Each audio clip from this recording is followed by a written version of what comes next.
compartilhar uma palavra com a igreja hoje. Hoje, após o almoço, eu fui para um breve descanso e o Senhor não havia.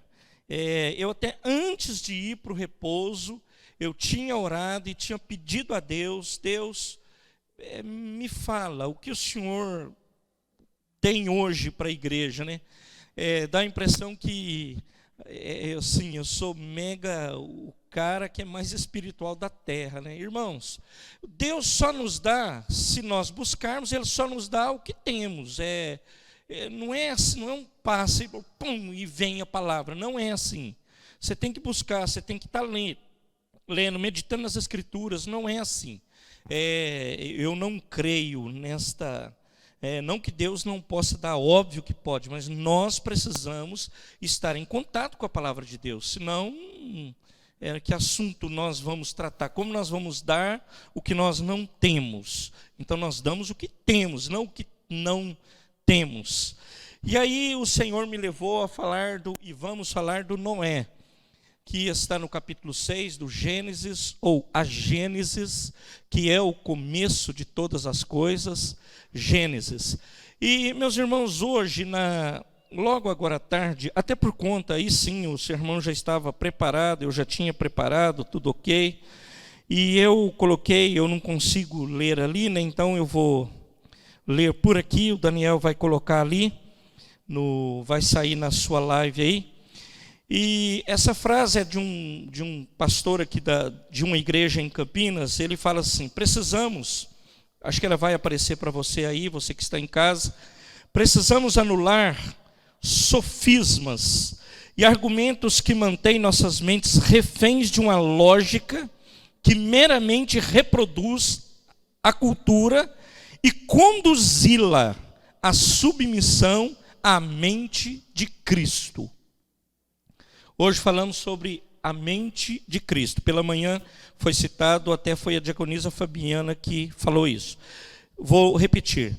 Precisamos anular sofismas e argumentos que mantêm nossas mentes reféns de uma lógica que meramente reproduz a cultura e conduzi-la à submissão à mente de Cristo. O que isso tem a ver com Noé? Primeiro, sofisma.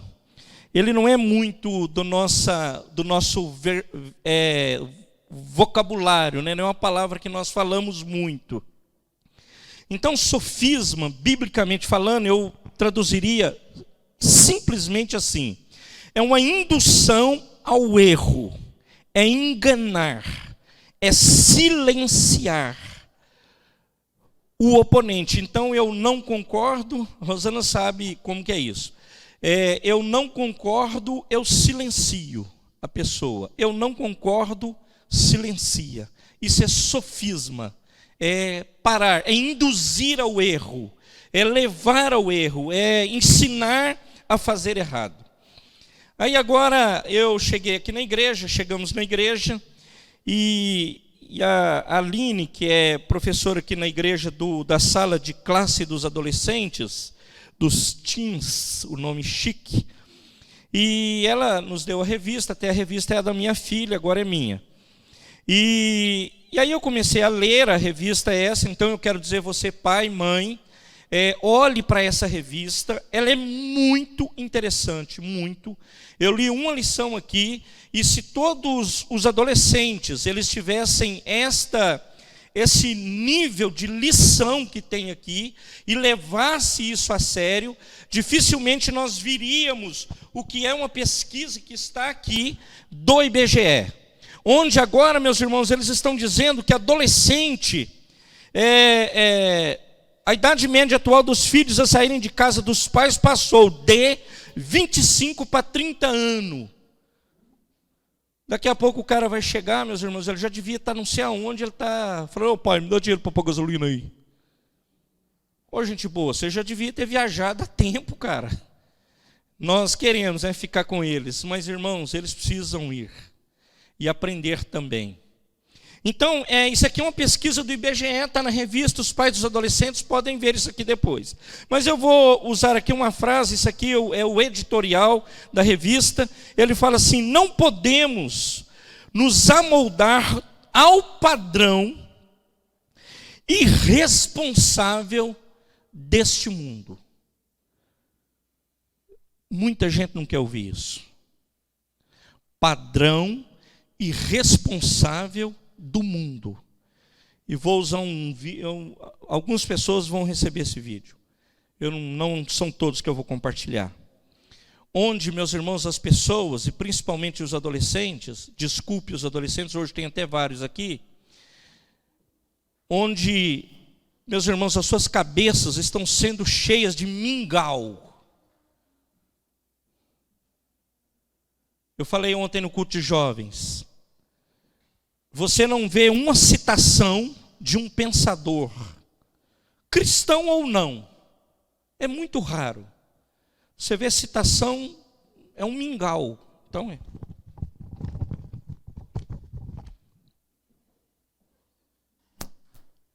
Quem são as pessoas que os adolescentes estão olhando hoje? Irmãos, é impressionante. Mas não é o assunto. Mas deixa eu ler aqui. Ao padrão irresponsável deste mundo, mas sermos transformados pela palavra de Deus. Por isso o desafio foi lançado. Arregace as mangas. Tome conta de si mesmo.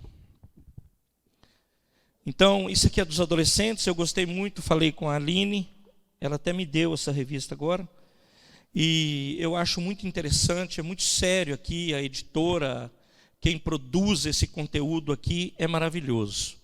Mas nós vamos falar da Gênese, ou do Gênesis, e vamos falar do Noé, que está no capítulo 6. Eu quero orar. Senhor, em nome de Jesus, nosso Senhor e Salvador, fala conosco através desta palavra que é tua, e foi o Senhor que nos deu o privilégio de meditar nela, de olhar para ela, e te pedimos, fala hoje com este povo e com esta igreja que é tua, em nome de Jesus, amém e amém. Esse texto é muito conhecido nosso, muito, graças a Deus por isso. O Gênesis, eu penso que pelo menos o Gênesis, a grande maioria das pessoas que estão na igreja, dos crentes, e às vezes até não crentes, lê o Gênesis. Porque às vezes nós fazemos aquela prospecção de, vou ler o livro, vou ver a Bíblia em um ano. Sempre nós, quem lê a Bíblia, como eu estou lendo, sequencialmente, não nesses modelos que tem, que eu não tenho nada contra, mas lendo na sequência, eu estou terminando agora o Velho Testamento, estou lá no Zacarias. E aí, meus amados, nós passamos pelo Gênesis, obviamente. Então é muito normal, muito comum. Então Noé é um cara conhecido por conta da arca, do dilúvio, por conta dessas coisas. Mas eu não vou me ater à arca, não vou me ater a dilúvio. Eu quero me ater, meus irmãos, a um homem. Eu até dei aqui um título para esta palavra, que somos nós, trazer essa palavra para os nossos dias, uma palavra para mim e para você, uma palavra que nos ensina hoje. Então são os filhos de Deus em um mundo conturbado, é a tua vida num mundo conturbado. Por isso que eu li a frase do Agreste, não sei se está aí ainda colocada, li aqui um pedaço do editorial dessa revista, dos teens, e agora eu quero ler o texto bíblico aqui, do 6 ao 8. E aconteceu, capítulo 6 do Gênesis, do 1 ao 8. Aconteceu que, como os homens começaram a multiplicar-se sobre a terra, e lhes nasceram filhas, viram os filhos de Deus que as filhas dos homens eram formosas, e tomaram para si mulheres, todas as que escolheram, uma balbúrdia geral. Então disse o Senhor: não contenderá o meu espírito para sempre com o homem, porque ele também é carne, porém os seus dias serão de 120 anos. Havia naqueles dias gigantes na terra, e também depois, quando os filhos de Deus entraram às filhas dos homens e delas geraram filhos. Estes eram os valentes que houve na antiguidade, os varões de fama. E viu o Senhor que a maldade do homem se multiplicara sobre a terra, e que toda a imaginação dos pensamentos de seu coração, olha que coisa impressionante, era só má continuamente. Então, a partir daí, preste atenção. Então, arrependeu-se o Senhor de haver feito o homem sobre a terra, e pesou-lhe em seu coração. E disse o Senhor: destruirei de sobre a face da terra o homem que criei, desde o homem até o animal, até o réptil e até a ave dos céus, porque me arrependo de os haver feito. Noé, porém, achou graça aos olhos do Senhor. Até aí. Então, meus irmãos, os primeiros versículos desse texto que nós lemos, ou os primeiros capítulos das Escrituras Sagradas, Deus, ele se revela um Deus pessoal, um Deus como um Deus que cuida da individualidade de cada homem. Então, aqui na leitura é muito claro que é possível que Deus, ele tinha as emoções dele em relação ao homem. E ele também tinha o desagrado dele em relação ao homem. E ele reagiu, ou ele reagiria contra o pecado deliberado e a rebelião da humanidade. Então, meus amados, a ponto do Senhor dizer: eu me arrependo do que eu fiz. A gravidade nesse tempo do homem quanto ao pecado, enfurnado no pecado, no lamaçal do pecado, era monstruoso. E ele diz aqui que ele se arrependeu de ter criado o homem. Eu vou explicar para baixo isso. Mas ele se arrependeu. O arrepender aqui nessa palavra não é de ter feito o homem. Ele se arrependeu, meu querido, é por causa do trágico pecado que o homem enveredou, pela tragédia do pecado da raça humana. Deus, então, ele muda a disposição em relação ao homem, às pessoas. A sua atitude de justiça, longanimidade, a partir de agora passa a ser uma atitude de juízo. E ele diz assim: eu me arrependo e a partir de agora eu tomo então providências. E nós entendemos, quando fala no capítulo 6, e a partir de então vem o dilúvio, e nós sabemos disso. Então, querido, querida, nós olhamos hoje para a humanidade. Nós não podemos fechar só no nosso quintal e olhar para o nosso quintal, mas olhamos para a humanidade, onde, meus amados, as coisas distorceram de uma tal forma que a mim, eu impressiono com tudo isso. Estou falando isso já há 3 meses, e fico olhando para todas as coisas que acontecem, estão acontecendo. Não vejo assim um grande impacto de igrejas, da igreja no mundo também.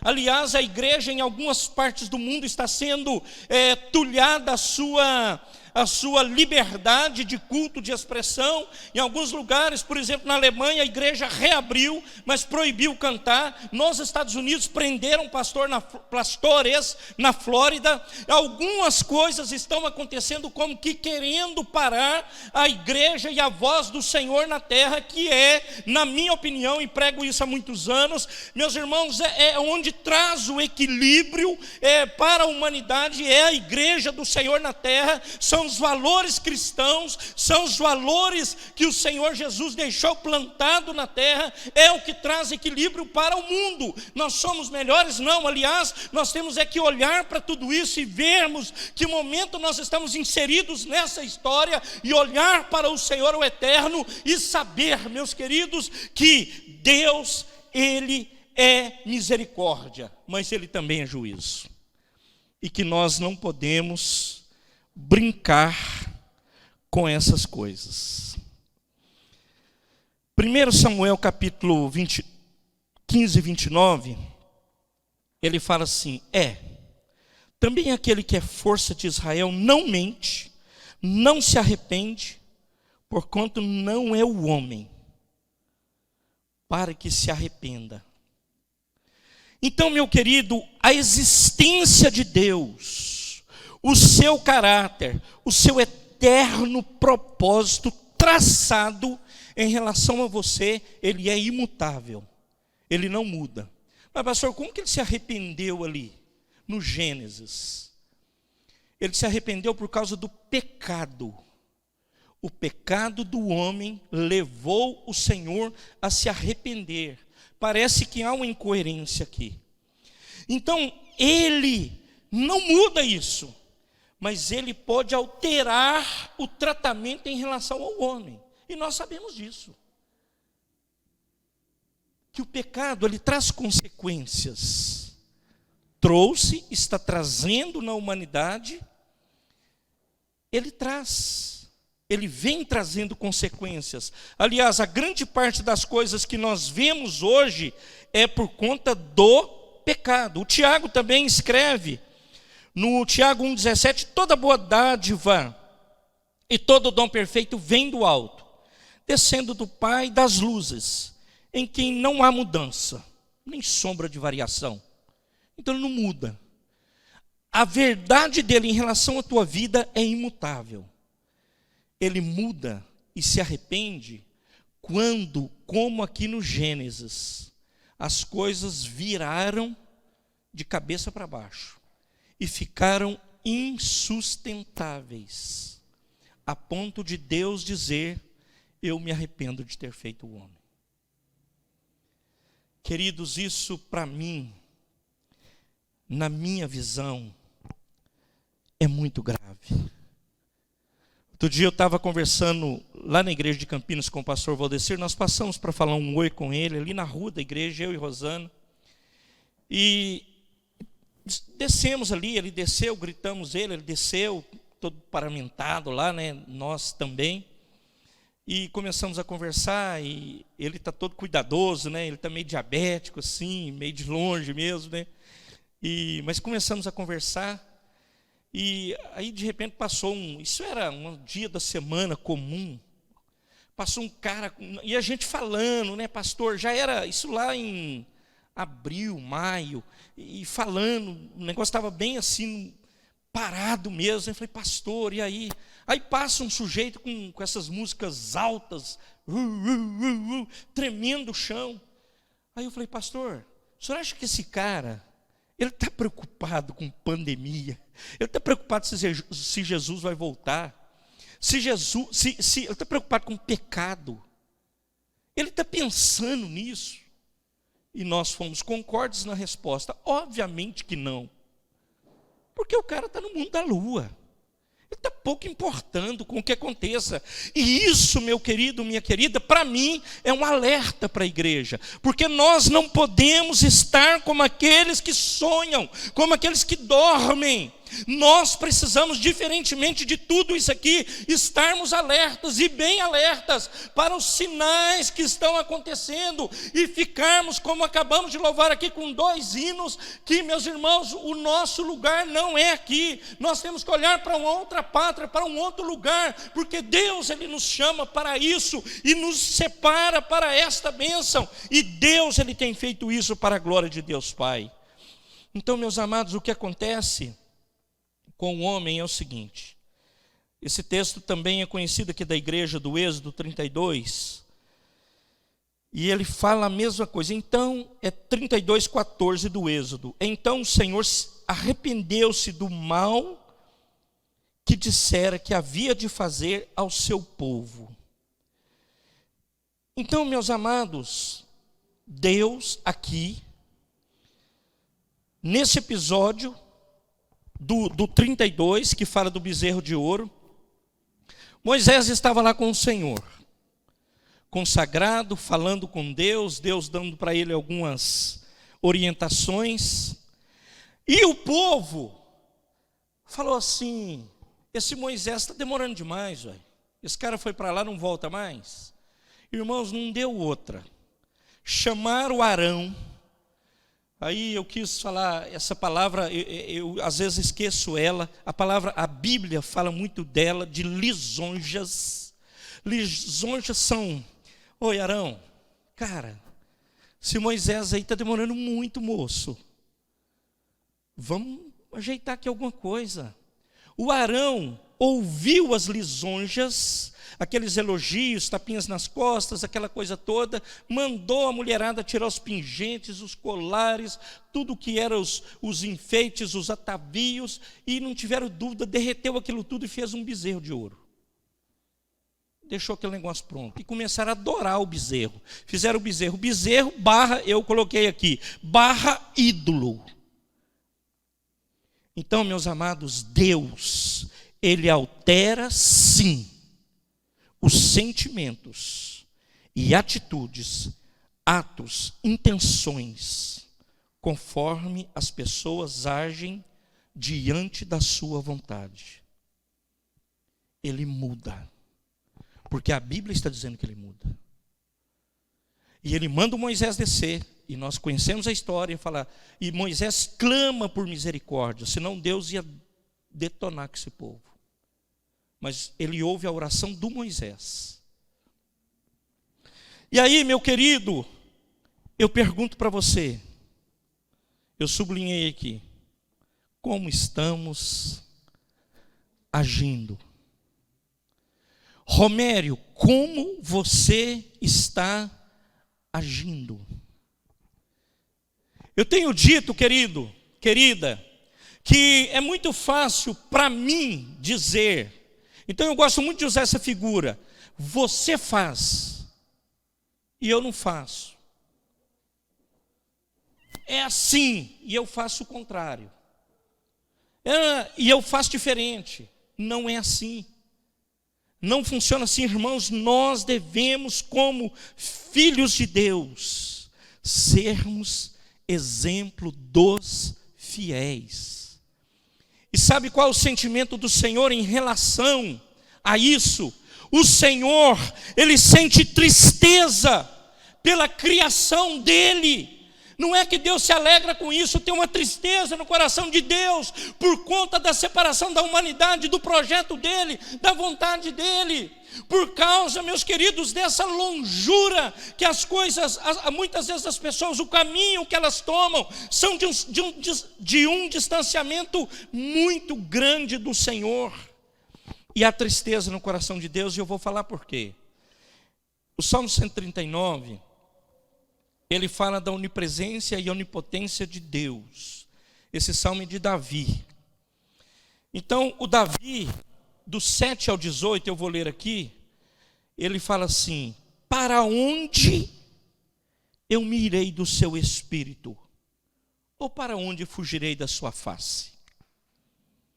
Se subir ao céu, tu aí estás. Se fizer no Sheol, a minha cama, eis que tu ali estás também. Se tomar as asas da alva, se habitar nas extremidades do mar, até ali a tua mão me guiará, e a tua destra me susterá. Se disser, de certo que as trevas me encobrirão, então a noite será luz à roda de mim. Isso é o cuidado de Deus para com seus filhos. Nem ainda as trevas me escondem de ti, mas a noite resplandece como o dia. As trevas e a luz são para ti a mesma coisa. Para Deus não tem diferença. Trevas e luz é uma coisa só. Pois possuístes os meus rins, entreteceste-me no ventre da minha mãe. Cai por terra toda palavra de aborto aqui. Eu te louvarei. porque de um modo terrível e tão maravilhoso fui formado. Maravilhosas são as tuas obras, a minha alma o sabe muito bem. Os meus ossos não te foram encobertos, quando no oculto fui formado e entretecido como nas profundezas da terra. Os teus olhos viram o meu corpo ainda informe, e no teu livro todas essas coisas foram escritas, as quais iam sendo dia a dia formadas, quando nem ainda uma delas havia.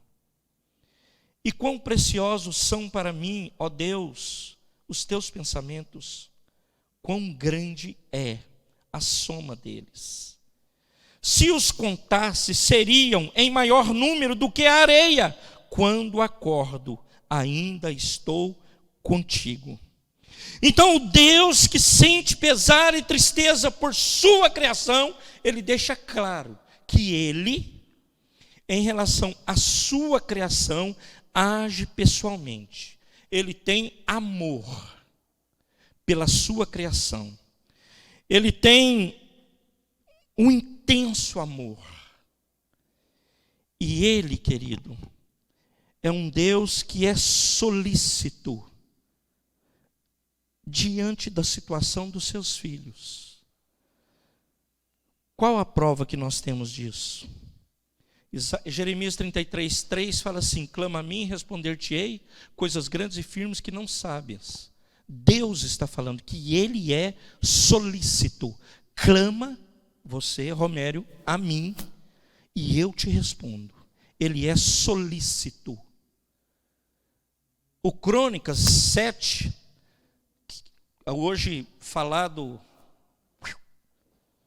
o meu povo, que se chama pelo meu nome, se arrepender e clamar, eu ouço. Ele é solícito quando nós clamamos a ele, porque ele nos ama. O Crônicas é clássico para nós falarmos ele toda hora, né? Então, meus amados, o que fazer no meio dessa problemática, então, pastor? Desata esse nó aí, cara. Porque o negócio é estreito, ou punk, ou sei lá mais o quê. E é isso que nós estamos vivendo, irmãos. As coisas, no meu ponto de vista, não vão bem. Hoje, acho que não sei, eu brinquei com a Ana lá, alguma coisa na hora do almoço, não sei se vai ficar bom, quando vai ficar. Mas eu creio que Deus está no controle. Ele não perdeu as rédeas. Ele está no controle de todas as coisas. Continua agindo por graça e misericórdia. E agindo Deus, quem impedirá? Operando Deus, quem impedirá? Quem pode impedir? Ontem estive com o nosso amigo, não é meu, é nosso aqui, de várias pessoas da igreja, o Jonas. Ele foi lá em casa comer pão de queijo comigo. 1 ano depois, nós acendemos até vela lá, porque o cara não tem jeito de ir. Aí ele foi. Aí a gente estava conversando e ele me contou um testemunho de um cara de Hortolândia, que ele conheceu, falou o nome e eu já esqueci. O cara pinou, muita droga,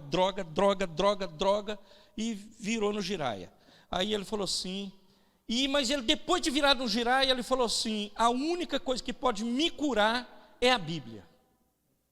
Aí comprou uma Bíblia, falou assim, aí os caras que olhavam para ele, mãe, pai, amigos, vizinhos, falou: agora o cara endoidou mesmo. Endoidou. Aí ele pegava a Bíblia todo dia, ia para um mato e lia a Bíblia. E não entendia, o Jonas contando. Ele lia, não entendia. Lia, não entendia, mas lia. Lia, não entendia. Aí outro dia ele entendia alguma coisinha, mas lia. Todo dia, lá vai o cara para o mato com a Bíblia. Os caras olhavam e falavam assim: louquinho mesmo, agora ficou doidão mesmo. Pinou geral. Lá vai o cara com a Bíblia de novo, todo dia de manhã, o dia inteiro lendo a Bíblia no mato. Numa matinha que tinha lá. em Hortolândia. Passado um determinado tempo, eu não lembro o tempo exato que Jonas falou, o cara dormiu e acordou. 0 bala. Yes! Deus é fiel. Deus é poderoso.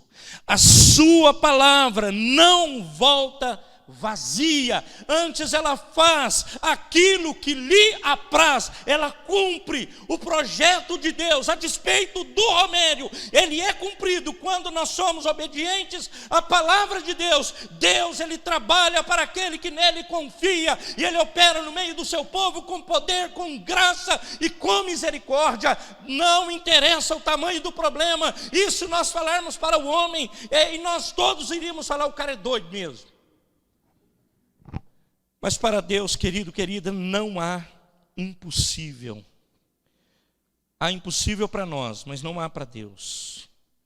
Deus opera, nós fazemos o possível, o impossível é Deus quem faz. E isso não é palavra para você sair usando como, desculpe, usar como palavra que vai te elevar. Você usa isso aí. Como aquele irmão que deixa a Bíblia aberta lá no Salmo 23, qual que são os clássicos aí? 91, o qual? 91, o 46. Aí fala, não, isso aqui está protegendo a minha casa. Ou então tem desses mais, leva um pedaço de lenço, leva chapéu, travesseiro, e compra, viu, esses negócios aí. É um evangelho aos meus olhos estranho. Pastor, desata esse nó aí, cara. Então no 6:8, a palavra do Senhor fala assim: Noé, porém, achou graça aos olhos do Senhor. Querido, querida, em meio à maldade e à iniquidade daqueles dias do Gênesis, Deus achou Noé, achou ele. Queira Deus que o Senhor ache aqui em Indaiatuba, que Ele ache em Campinas, que Ele ache lá, que Ele ache aqui, que Ele ache. Ele achou esse Noé, um homem que ainda buscava comunhão com Ele, que não ficava olhando para as lisonjas, mas ele estava buscando uma comunhão com Ele, com o Senhor. Ele era um varão justo. Se você ler o texto aqui, você vai ver isso. Como Jó, aqui também a palavra fala que ele era um varão justo, um homem justo. Equivale a dizer que ele mantinha distanciado da iniquidade moral da sociedade ao seu redor. É uma palavra feia, não é? Eu concordo, que eu falei aqui quinta-feira, depois eu fiquei pensando assim, oh Deus, eu não posso falar esses trem às vezes. Mas aí depois eu penso, eu falo, Deus, mas como é que eu vou fazer? O negócio está acontecendo isso às vezes. Então a palavra é, eu não posso ser Maria, vai com as outras, não. Eu vou, é onde está o negócio. Irmãos, muitas vezes não é.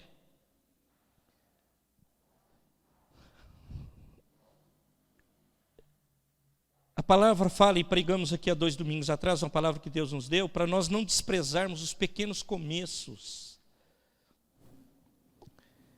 E que ele fala que as pequenas coisas, elas tornam-se relevantes depois. O que é para nós? Já foi pregado aqui. O que é para nós?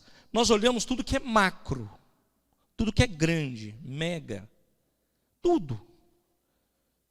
E às vezes você olha para um pequeno rebanho, uma igreja que não tem um número expressivo, gostaríamos de ter um número expressivo, mas essa igreja, o que ela precisa ser, é uma igreja saudável, que não tem medo de denunciar o pecado e o erro.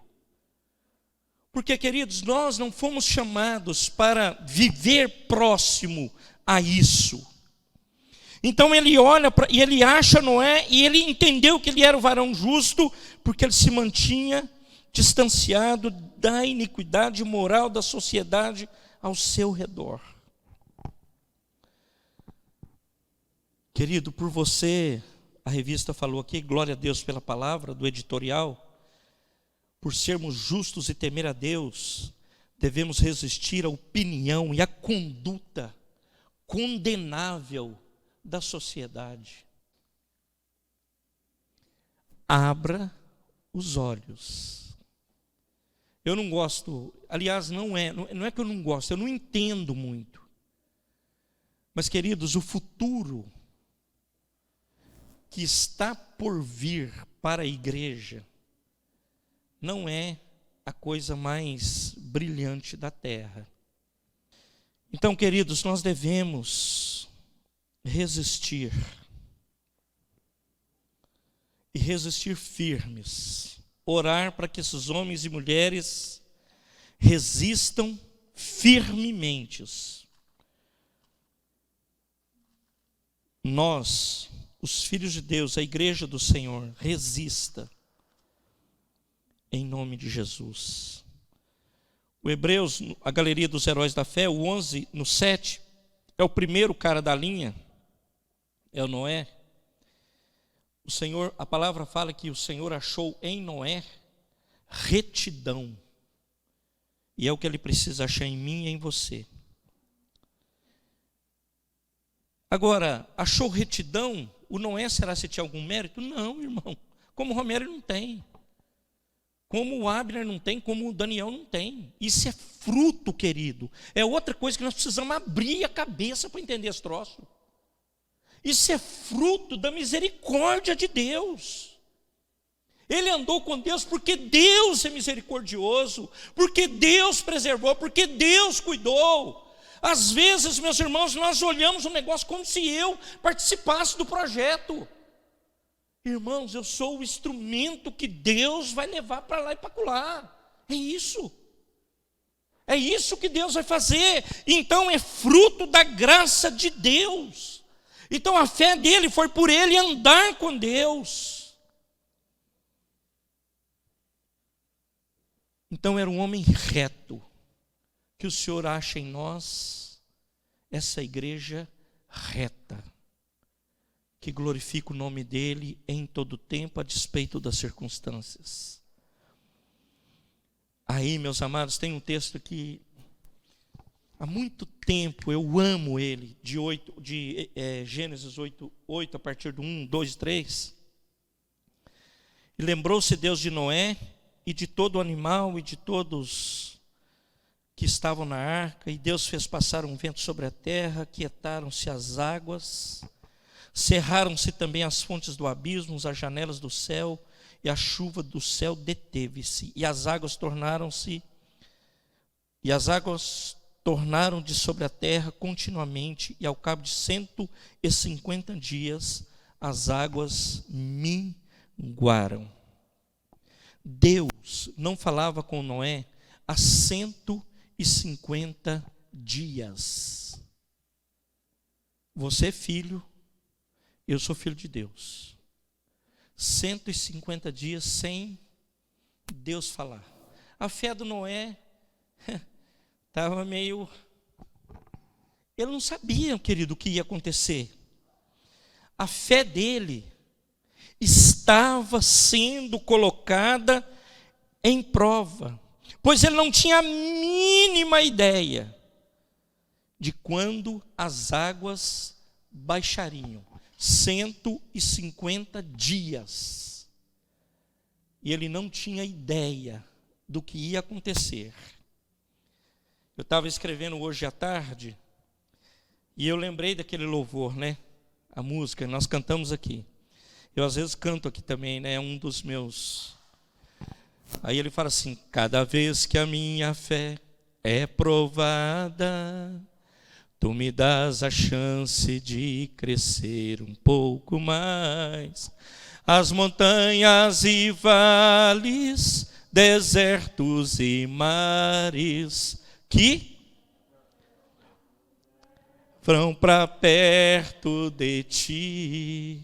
Minhas provações não são maiores que o meu Deus, e não vão me impedir de caminhar. Se diante de mim não se abrir o mar, Deus vai fazer andar por sobre as águas, rompendo em fé. O Noé rompeu em fé. Deus agiu em virtude do seu amor para com Noé. Deus, Ele ama você, e Ele age em virtude do amor dEle para com você, para com a tua vida, para com a tua igreja, para com a tua família. Ele age em virtude do amor que Ele tem para você. Se Deus há muito tempo não tem agido em sua vida, foram 150 dias sem falar com Ele, se Ele não tem agido, se você tem se sentido assim, fica firme, fica tranquilo, Ele vai falar com você, porque Ele não desampara o filho, Ele não desiste do filho, Ele não desiste da igreja, Ele não desiste do projeto dEle sobre nossas vidas. Ele nos ama e Ele cuida de nós. Louvado seja o nome do Senhor por isso. Ele nos chamou para triunfarmos. Ele te chamou para triunfar. E em nome de Jesus eu aguardo isso. O dia que Deus, Ele se lembre da igreja. Eu vivi alguns movimentos na igreja na década de 90, muito bons. E aquilo, muitas pessoas falam que aquilo é uma fagulha de avivamento, mas nós vimos coisas maravilhosas. Na década de 90, viu pessoas sendo mudadas, transformadas, abençoadas. Vimos, participamos. Queridos, o Senhor, Ele diz em Mateus 28, 20, eu estou com vocês. Essa mensagem é evangelística. Ele fala assim, eu faço, e aí eu te capacito. Então ele está assim, eu te autorizo, eu te dou autoridade, eu estou com você, e você pode fazer, porque eu estou com você todos os dias eu estou com você todos os dias, até a consumação dos séculos. Aí ele fala, é o texto clássico, que ele fala, vai e faz, batiza. Então ele fala, vai lá, ensina, discipula, traz para a igreja, e depois manda para fora, para ganhar outras pessoas. Ela é evangelística, esse texto de coisa, de Mateus 28, 20. Então ele faz a promessa, eu estarei com você todos os dias da sua vida, até a consumação dos séculos. Quando você canta isso aqui, fala assim, as ruas são de ouro e de cristal. Aí tem um pedacinho da música aí que fala assim, que os meus olhos viram Jesus. Cara, você tem noção que é isso?